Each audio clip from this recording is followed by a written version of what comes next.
Once again, welcome to the War Room. Our adventures as the Kingdom of Goryeo continue, and in our last episode we had solidified our rule over Manchuria and even parts of Mongolia. Now this is going to be a return to our roots. This was supposed to be a toll gameplay video series where I would just stick to the natural borders of Korea, not expand, simply build toll and urbanize the country. Of course, that did not come to pass. But we are still doing pretty okay in terms of urbanization. We have a bunch of roads, we have a bunch of towns built up all across the country. But for this episode, we are going to double down on our current investments. We are going to urbanize all of Korea to the point that this whole thing becomes one single mega city. And the reason for that is, of course, our urban locations have two additional buildings, the Confucian School and the library, which both provide an additional 5% to local max literacy, meaning we will be able to push our countrywide average literacy even further, beyond 50%, once we have urbanized a large chunk of our country and once most of our population actually resides in an urban location. With that being said, we first have to specifically, even though we have managed to crash the price of glass and masonry in the Kaesong market, lumber is still in fairly high demand, and we need to figure out a solution which will probably involve building more sawmills than you have ever seen in a single market throughout your entire EU5 run. Now if we look at the local demand here, this is pretty strong, so we will have to boost the supply a bit, or we will have to cut the demand somehow, although I'm not quite sure how exactly we can do that. So I'm going to simply mass build lumber mills for the time being, and we will manually increase the number under construction if the ones that we are currently building turn out to be insufficient to meet the needs of our growing urban populations. Our exploration efforts in the north have yielded some results, and we now have line of sight over the coastal portions of Siberia. And what we see is pretty nice. We've got a bunch of ivory. Again, this is not mammoth ivory, this is walrus and narwhal tusks that we are trading with the Arctic peoples for.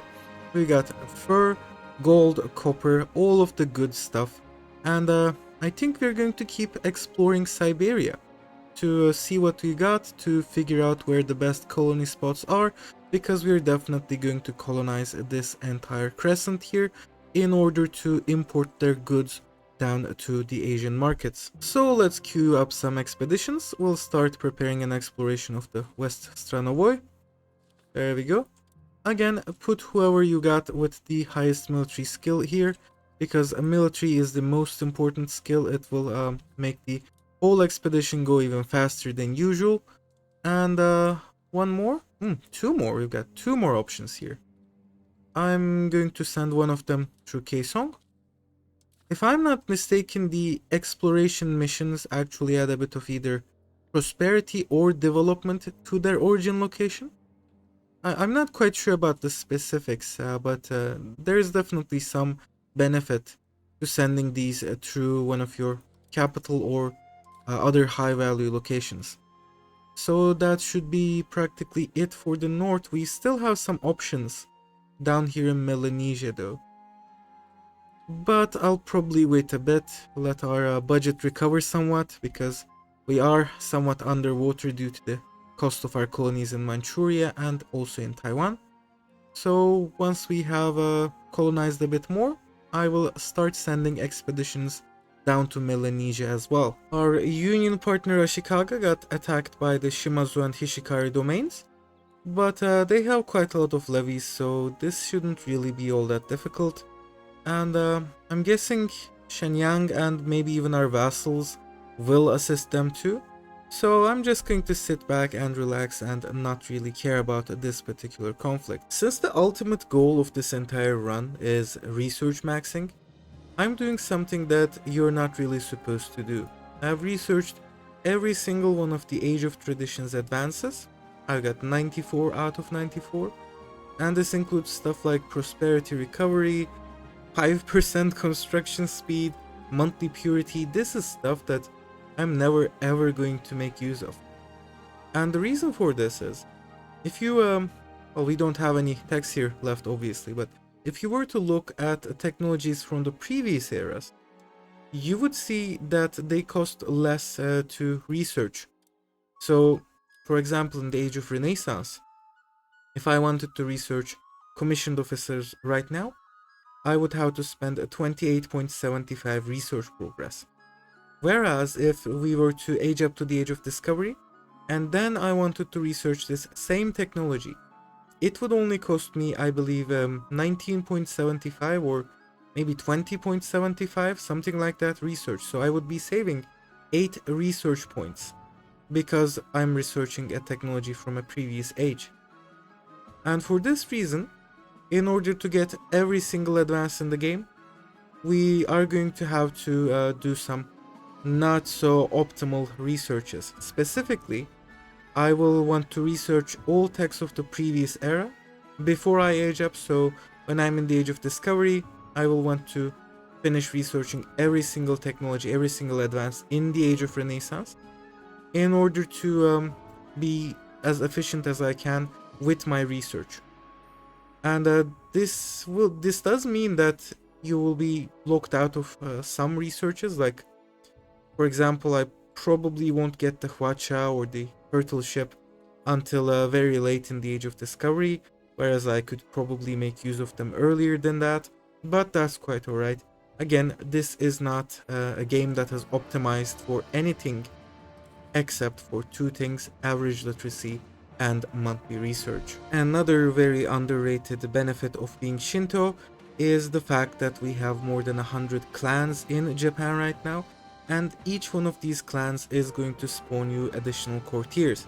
So in my case, I've got 1, 2, 3 people whom I married from various Japanese clans, and they each have amazing godlike stats, like 95, 182, 94, 100, 100. This gal has 100 skills in not just one, but 2 different abilities. That is just a massive boost to your cabinet, and it also gives me so much flexibility. I can just assimilate a province now and then switch her over to developing a province, and she's going to be just as effective, or almost just as effective as the best person that I can put in that role. And basically what I did was I got a bunch of children and I married them off to high skill characters from random Japanese clans, and that gave me this amazing cabinet. It's also a good idea to keep checking the marriage tab every once in a while if you have a character that's eligible to be married, because usually if you marry them off to a foreign country, what happens is the person from that country that you're marrying to moves to your court, and then you can make use of them in your cabinet, of course. And it has happened. This is the single event that you just have to take when you're playing as Korea. It's establishing the whole of Worties, and not only does this give you 15 flat research progress, it gives you this modifier which gives you 0.10 monthly research progress, but this is base research progress, mind you, until the end of the game. And if we had the max amount that we could get from our liturgical language power, this would get us to a base research of 1.3, which is, I believe, the highest that you can get in the game. Well, technically, there are 2 more options, as Lemon Cake has set out in his video. One is the Royal Society building that England should build sometime in the 1600s, if I'm not mistaken. And if you conquer London after they've built it, you can get an additional 0.05 base research, I believe.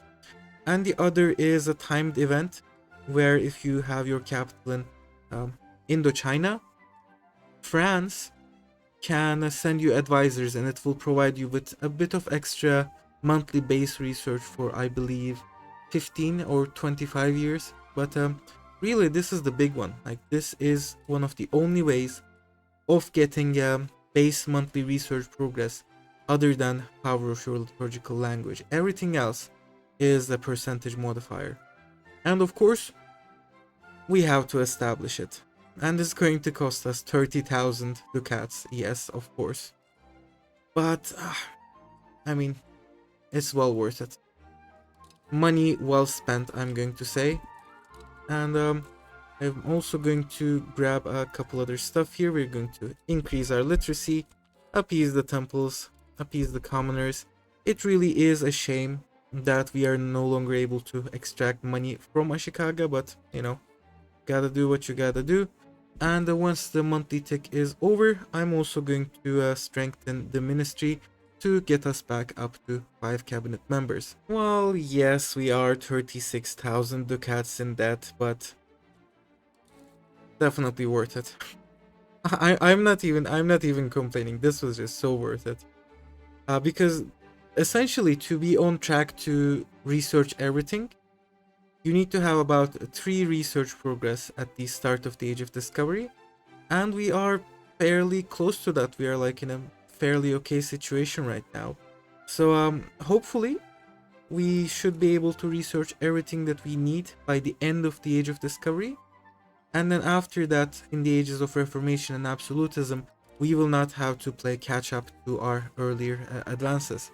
Because essentially at the start of the Age of Revolutions, you need to have the entire rest of the tree researched, and you need to have more than 4 monthly research progress. Otherwise, this is simply not going to work. Like, we're simply not going to be able to research everything, every single advance in the game, which I'm going to remind you for the umpteenth time today is our main goal in this series. We have sighted land in the Northern Australia Sea. Who knows what new adventures this continent holds.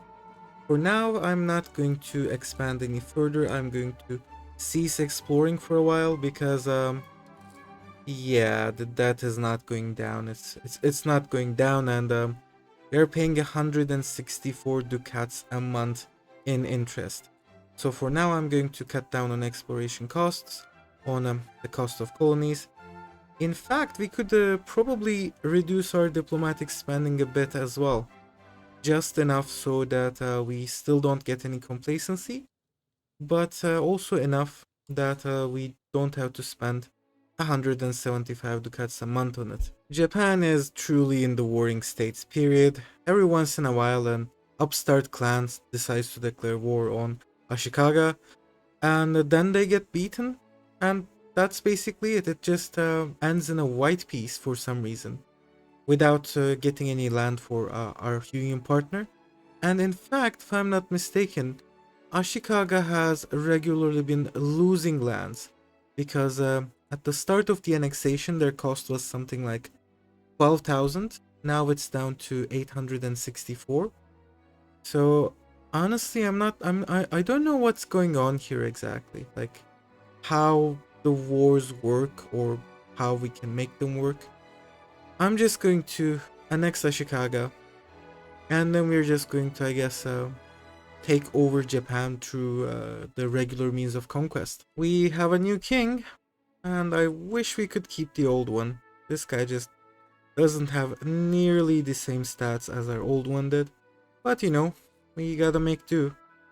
I guess it might be a good idea to maybe change the succession law, go for favorite son. Yeah, that actually makes a lot of sense, because we would get this insane giga chat of a character to take over the country after our current ruler is dead, which he should die pretty soon. So how much does it cost? 50 legitimacy, 50 stability. Yikes. I'm not sure. I think I'm going to go for it. This is going to cost us so much though. Yeah, just look at that. It tanked our budget. But honestly, just look at this guy.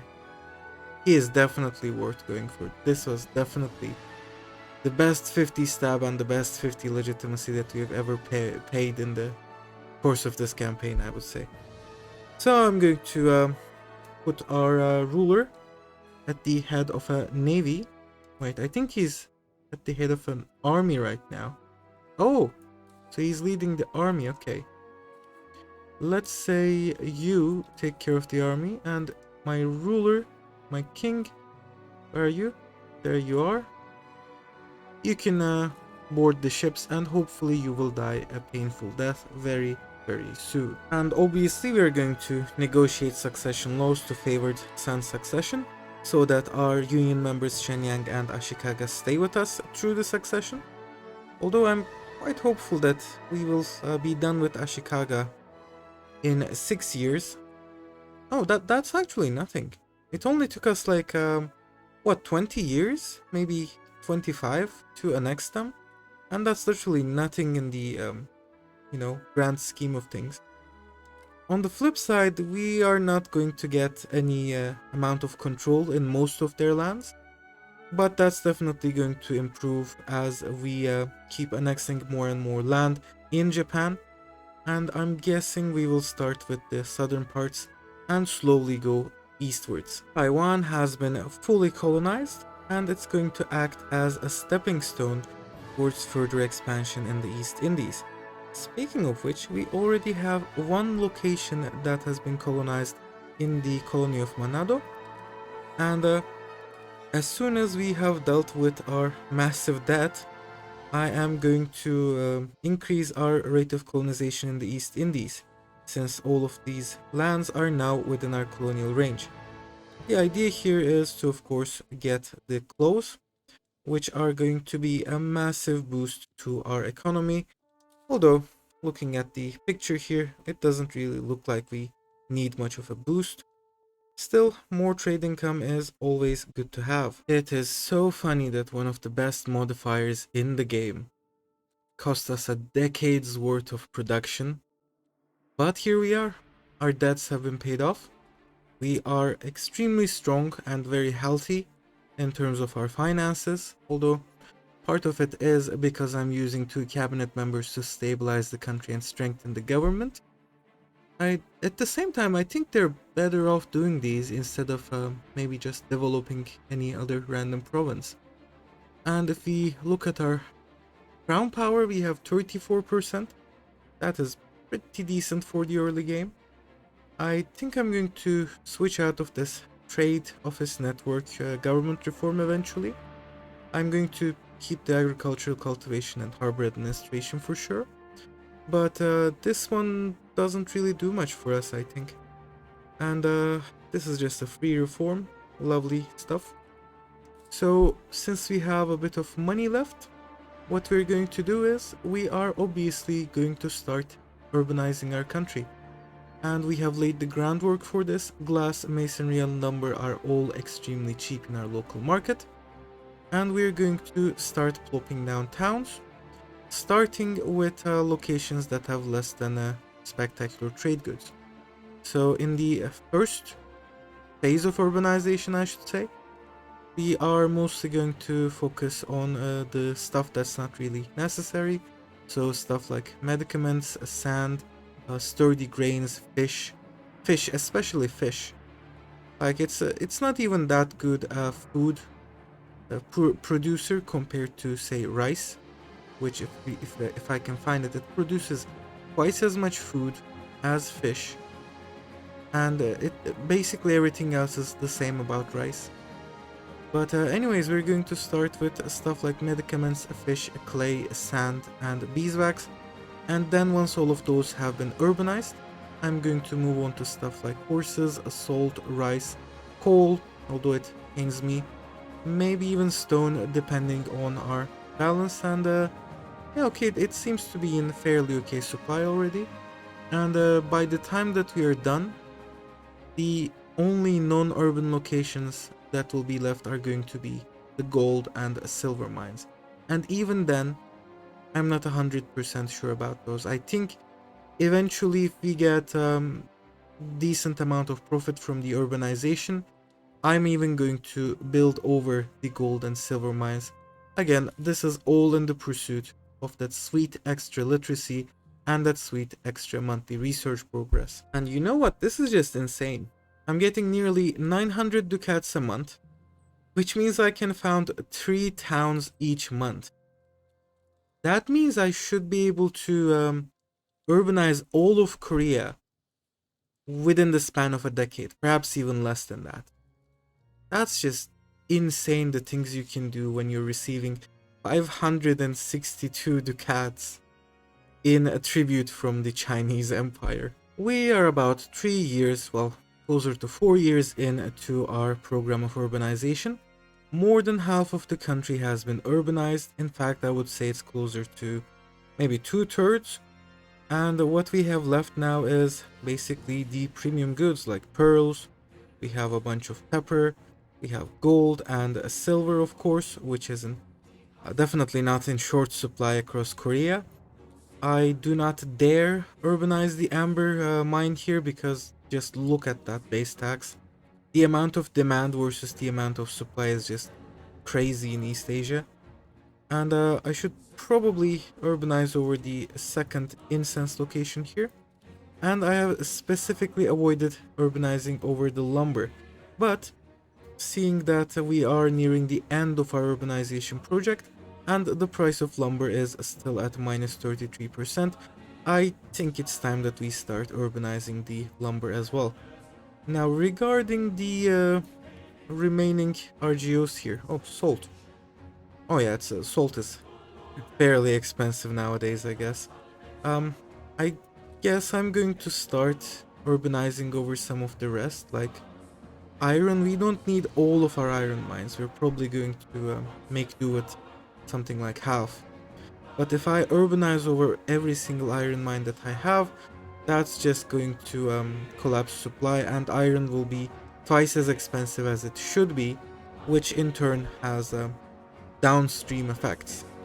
Also keep in mind that since we are urbanizing practically our entire country, this is going to make it impossible for us to have rural buildings such as the market village, so we are going to lose out on the benefits that those buildings could have brought to us as well.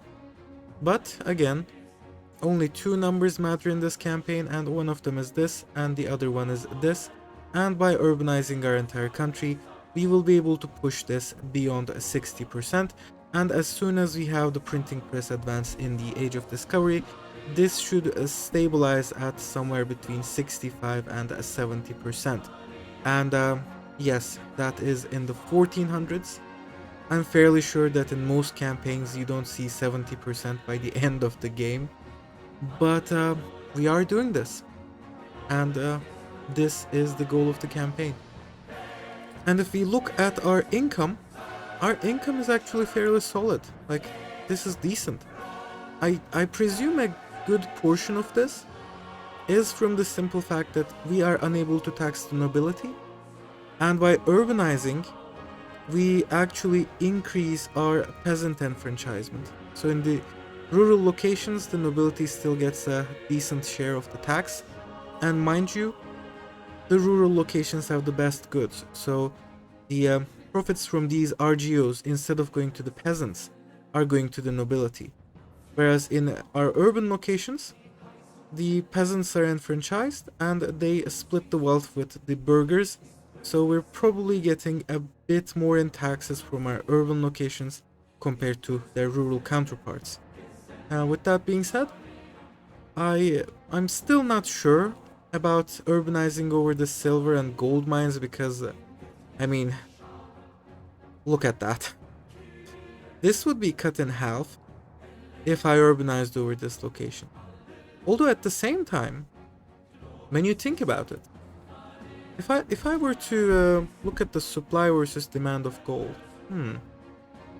gold is technically oversupplied in the Kaesong market. You know what? It literally makes no sense to not urbanize the gold mines. Like, if I urbanize over the gold mine, this is going to be cut in half. The supply is going to be essentially cut in half, and that will still basically meet demand, and the price is going to increase to 2 times as much as right now. So what's going to happen is our income is going to stay the same, And in fact, our income could actually increase since we will be enfranchising the peasant. You know what? We are doing this. We are going to urbanize the entire country. There might be one asterisk there. We might not want to urbanize the amber mine simply because amber is not possible to get otherwise. But other than that, this is all going to be black, and eventually this is all going to be yellow, because I definitely want to turn these into cities. I was kind of worried that the food situation might be a bit of a problem, but it seems to be okay. Like, the food prices are still low. The food supply, our food storage, is not really that problematic. We still have 74,000 food stored, which is lovely. We are importing a minor amount of food, but even our most urbanized provinces still provide a fair chunk of food for us, with the exceptions of these two up north. And the main reason why they don't actually provide food is simply because they're mountainous.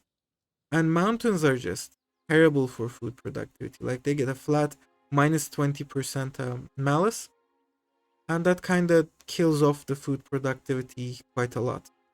Wait, rice-based tax? What the hell? Tax-based system, what? Oh, it's a Middle Kingdom law. Oh, that is so interesting. Wait, what? It's not here though. Is it in our laws? Like, if I were to go to socioeconomic laws, no, I don't think it's here. I don't think we got rice-based taxation here. So it's probably hidden somewhere inside the Middle Kingdom, I think. But anyways, we are going to urbanize the remaining locations, and once it is done, Korea is going to be one single mega city. We're going to be 100% urbanized, with the exception, of course, of our colonial locations, of which we have very few. We just have a tiny bit of land up north and a couple islands down south. And well, I guess I'm going to cross my fingers and hope that our people don't starve to death. Alas, we will not be able to claim that we are a mega city, that we have literally no rural locations, because we finally finished annexing Ashikaga. Oderent dum metuant, or whatever it is that you guys say in Europe.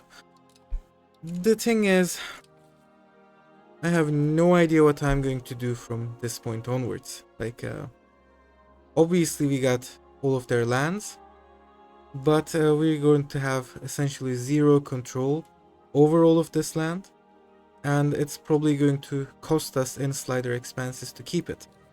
So interestingly enough, oh, okay, so that's just a remainder. A bit of control remains over when you annex a location, so that's just it. I guess what we're going to do next is we will have to get involved in the Sengoku Jidai, and we will have to slowly annex Japan and incorporate it into our own country, because otherwise, you know, all of these tiny little locations, which are very much dispersed, aren't going to be all that good for us. Now, regarding the urbanization front, it is almost complete. I'm going to let the game tick for maybe another year, and we're going to come back to that. Also, I'm fairly sure that we broke something by allying Ashikaga, or rather annexing Ashikaga, because yeah, literally every single Japanese clan has declared us to be their rival. I'm kinda scared. I'm really scared about what we're going to do in Japan from this point onwards, but you know, once you get involved, you can't get uninvolved, it seems. Also, it looks like we inherited a few vassals from Ashikaga, such as the domain of Kyogoku, the domain of Oguni, Nitta, and Toki. And I guess we will have to slowly annex these guys as well in order to consolidate our rule over Japan. But for now, our priority should be some of the larger clans around. So if we look over here, for example, the domain of Kitabatake seems to be fairly expansive with a bunch of vassals of their own. We definitely need to figure out a safeguard against them, as well as some of the other larger clans here and there, such as the Shiba, maybe the Takeda.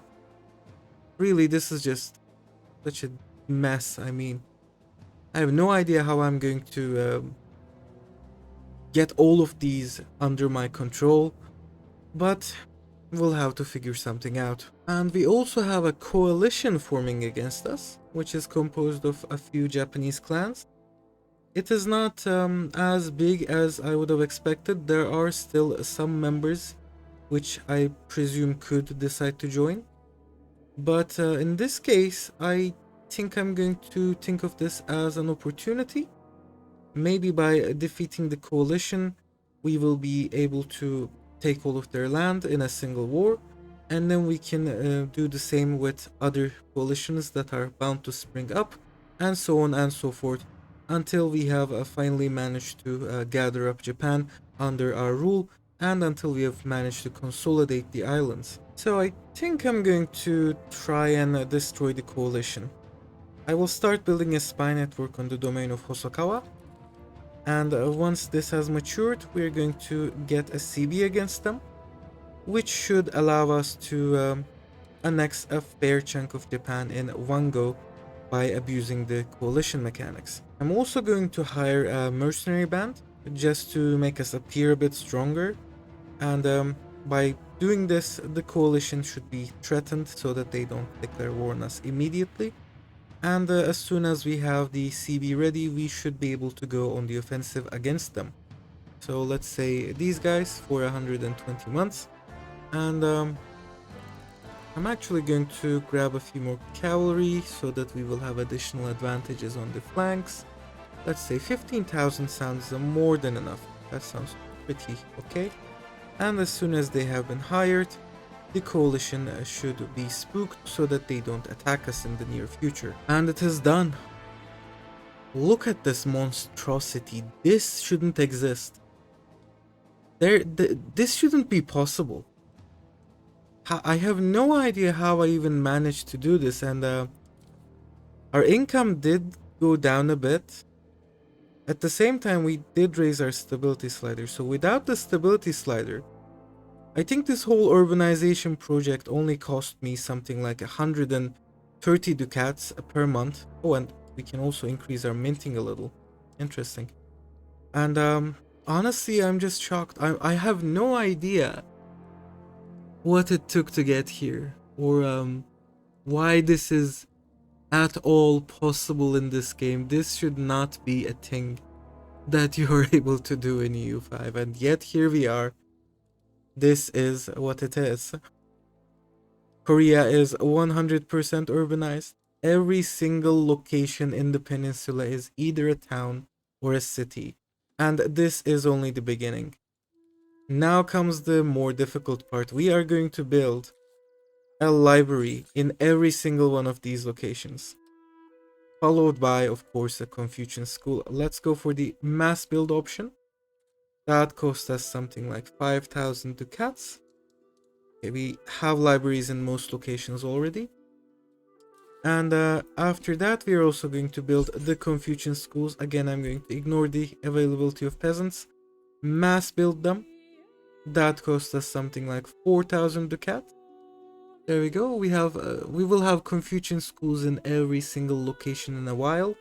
And once these two crucial buildings have been completed, we will have an additional 10% max literacy across all of Korea. I can't say across our entire nation because Japan, hello, but we are going to get almost, I believe, 80% of our population will be affected by the Confucian School Library combo, and that's going to push our literacy to 55%. And again, in 6 months, or even less than that, 4 months, we are going to get the Age of Discovery, which will bring with it another 15% in literacy boosts, therefore pushing this all the way up to 70%. And that is just insane. Since we are urbanizing and investing in infrastructure projects, I also went ahead and mass built bridges and irrigations in all locations which can handle one. I don't think we have any pound block canals that are available to us. I don't think we've made any new cities. Yes. And after this, I guess wharfs might be in the running for the extra harbor capacity and the trade capacity. We don't really need the monthly sailors at this point. We already have way too many of those. But harbor capacity is always nice. So I'm going to mass build wharfs. And I guess that just kinda went through our gold reserves. And I'm not quite sure whether I want to build protected harbors and docks in all of these locations. I think I'm going to take a look at how much they cost in maintenance. And if the maintenance cost is not prohibitive, I will definitely build them in all of these locations as well. It is the age of discovery. We've been playing this game for 100 years now. And in that 100 years, we have discovered, let's see, 94 advances from the age of Renaissance, which is fairly okay. I believe in my test runs I usually end up with 97 to 100, but this was a wild ride, especially with the union over Ashikaga and the fact that we had to pay more than 30,000 for the whole of Worthies, which again usually costs less. So I think we're on pretty solid ground here. And the Age of Renaissance has the most possible advances out of all ages, I believe. Simply because we are in Asia. And the way that this works is, for the Age of Renaissance, if your capital is in Asia, you get a bunch of additional additional advances to research, with the idea that it's going to take a long while for the institutions to spread to you. So while they're spreading, you are going to go down this path, you're going to go down a couple of these paths, etc.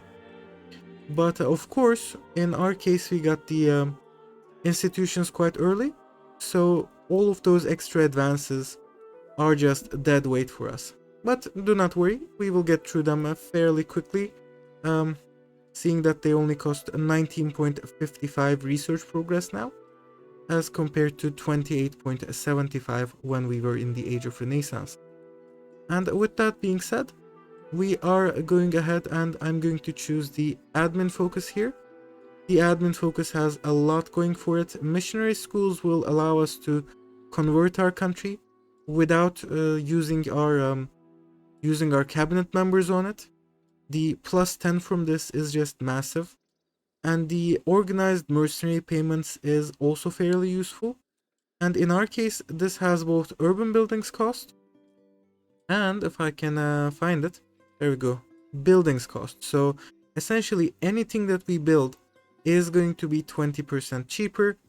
We get extra speed of integration, which is going to be useful while integrating the Japanese lands, and we even get a bit of monthly colonial migration, which is the big colonial modifier. Like, the other modifiers are okay, but after a certain point, your only concern becomes how quickly can I get people to migrate to the colonies. And normally I wouldn't go for military. I could have gone for diplomatic. It also has extra spy network construction, extra diplomats, that kind of stuff, which can be useful. But in this situation, admin wins hands down. So I'm going to pick that. And we also have a new policy, the Confederal Union. Technically, it would be useful for us, but, decentralization. They're already moving towards decentralized, which I'm not happy about. I want it to be centralized in this run, but, that's okay. Sometimes you gotta do what you gotta do. And I'm also going to take a quick look at our estates and our reforms, see if there's anything we can change, if there's anything we can add to the mix. I would say that at this point, the trade office network has mostly outlived its usefulness. We aren't building as many trade offices as we used to, and we got most of the ones that we want already in places like China, Japan, the East Indies, etc. And the trade advantage isn't all that useful because we are either first place or a second place in all of the important markets, and the margins aren't quite as shallow in order for it to matter. So I'm actually going to change this government reform, and we have a few options. Admiralty regime is deceptively strong since admiral election essentially allows you to use anyone. It's basically a choose your own heir button, assuming that you have only a single admiral going on, which is what you want to do usually.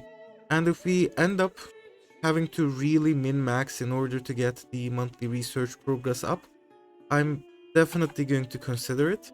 But for now, we're not going for Admiralty regime. The Black Chambers is generally useful, but again, I'm not going for that.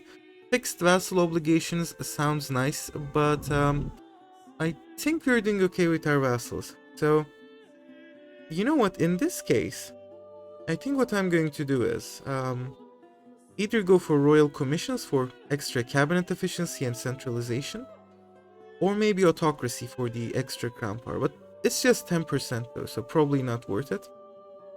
Alright, I'm going to go ahead, pick up royal commissions. Eventually we will switch from royal commissions to the exchange of ideas, and maybe some other stuff here, we will see about that. But for now, extra 10% cabinet efficiency is going to give us additional development. It will make integrating Japan much faster when we get around to it, and it's going to push us towards centralization, which is kinda important because right now we have a push towards decentralization, which is a big no-no. We definitely don't want that. And as soon as we have this, we should be able to go back to being 100% centralized, assuming we hit a couple decent parliament debates. I also realized that I forgot to build temples in all of our newly urbanized locations, and this should be practically the first building that you should build in any newly created urban location. It gives you 5% max control, minus 2.5% unrest, which is essentially a satisfaction boost to all of your pops. And the local max literacy is probably not going to be all that useful, but you know, it's still good to have, and it creates a bit of demand for stuff like paper, glass, cloth, which is always nice. So I'll mass build the temples, and I assume we need something like 5,000 ducats to get them in all of our locations. So this year's incomes are going to be spent building temples everywhere. The printing press is the first institution to appear, which is lovely, and almost concurrently the New World institution has also appeared in Sevilla. Now it's going to be a while before we can get the New World, but we should be getting a bunch of progress towards the printing press. There we go. So this is going to spread to us within the next year.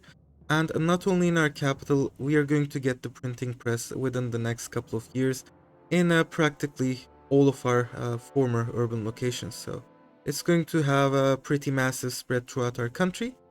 And once you get the printing press, you are going to be able to get all of the other institutions you want, which I'm going to show you how to do that as soon as we get the actual institution. I think I also figured out what exactly is going on in Japan. So essentially, even though the Sengoku Jidai has begun, the clans, the building-based countries, still exist. They haven't been destroyed. And they still have a bunch of buildings scattered throughout our domains. And I'm guessing that through a special action in the Sengoku Jidai interface, we don't have access to that right now since we are not a Japanese country ourselves. They are able to simply break free because I guess that's what happened here with the Shimazu domain. So I'm going to go through all of the locations that we hold, and I'm going to destroy the country buildings, the clan-based buildings. And to do that, I believe you first have to block building in your country. Okay, interesting. We don't have negative opinion of these guys, so let's see. First, send an insult. Their mother is a hamster and their father smells of elderberries. And now we can destroy their buildings. Let's see. So we got buildings here, and I believe over here. Let's try destroying them. in Mino 2. There we go. Oh, we got a bunch of Shoens that we need to destroy. And now... Okay, that didn't destroy the clan. I assume they had other holdings elsewhere. But for a couple of other clans it actually worked. And I guess we are going to have to go through every location that we liberate, quote-unquote, in Japan.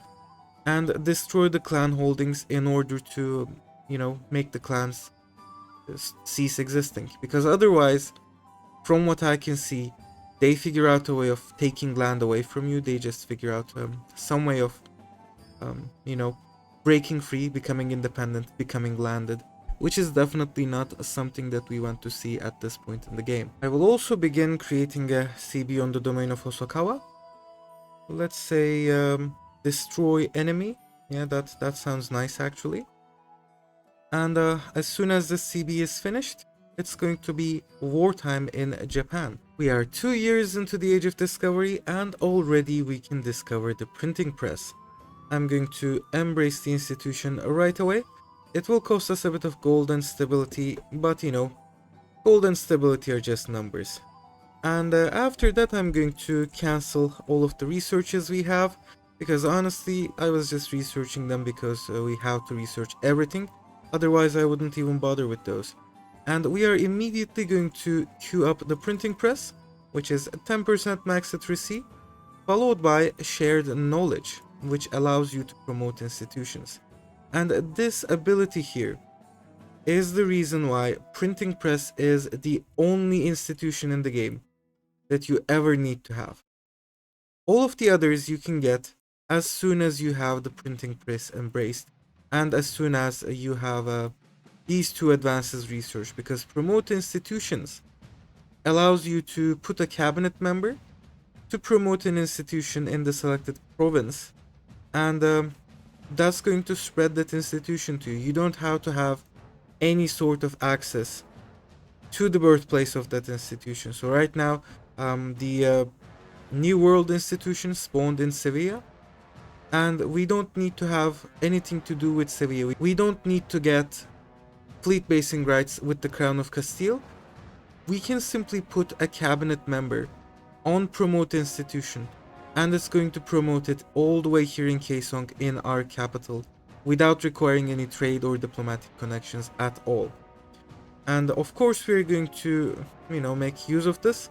As soon as we have promote institutions, we are going to start promoting them in our capital, and within the next decade all of the Age of Discovery institutions will spread across our country. We will be able to embrace them, and all together with the 3 institutions embraced and the extra 10% literacy that we are going to get from the printing press, this is going to boost our monthly research progress by another 25%, taking us above 3 monthly research only in the 1440s. And that is just massive.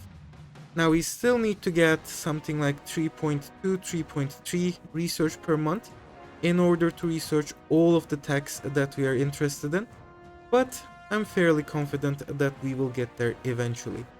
For now, we are just going to wait until these 3 advances are complete, and then we will not have to bother with institutions at all anymore. And would you look at that, we even got the community schools event, which gives us 0.10 monthly literacy for the next 10 years. This essentially means that everybody is going to reach their literacy cap that much quicker. So right now we have 48% here, the maximum literacy is 50%. Within the next year this is going to become 60%, that is after we research the printing press technology, and in 10 years or even 8 years, using the community schools, we will have our average literacy up to 60%. I'm also going to mass build monasteries, which in hindsight I should also have done earlier.